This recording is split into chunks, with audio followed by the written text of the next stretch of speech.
Hello all, இன்றைக்கி இந்த வீடியோவில் ஏத்திக்காய் வச்சுட்டு குழந்தைங்களுக்கு ஒரு ஸ்நாக்ஸ் அந்த ரெசிபிஸ் தான் பார்க்க போகிறோம். அதுக்கு பேன் சூட் பண்ணிவிட்டு அதில் வந்து நெய் போட்டுக்கலாம், இல்லை பட்டர் ஆனாலும் போட்டுக்கலாம். எதுக்கெல்லாம் அதை ரொம்ப கரிஞ்சு போவோம், அதனால தான் வந்து கொஞ்சம் அப்ளை பண்ணிக்கிறோம். அதுக்கப்புறம் அதை கட் பண்ணி போட்டுட்டு உங்களுக்கு என்ன சைஸ் வேணுமோ அந்த மாதிரி பேபிஸ்க்கு இது அனுப்போம். அது சாப்பிட்றதுக்கு ஈஸியாக இருக்கும். அதனால கொஞ்சம் வந்து நான் ப்ரௌன் சுகர் போட்டிருக்கேன். சில பழத்தில் வந்து கொஞ்சம் கரை மாதிரி இருக்கும், அப்புறம் இனிப்பும் குறைவாக இருக்கும். அதனால வந்து நான் கொஞ்சம் போட்டிருக்கேன் ப்ரௌன் சுகர். ஒயிட் சுகர் வேணாலும் போட்டுக்கலாம். நமக்கும் கூட இது சாப்பிட்லாம்.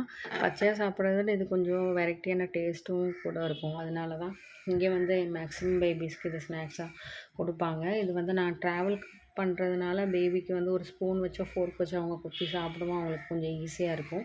அப்புறம் ஹெல்தியும் கூட, வெளியிலேருந்து எதுவும் வாங்கி வந்து ஒன்றும் கொடுக்க வேண்டாம். இது வெயிட் கெயினுக்கும் ரொம்ப நல்லது. அதுக்கப்புறம் டேஸ்டிங் கூட.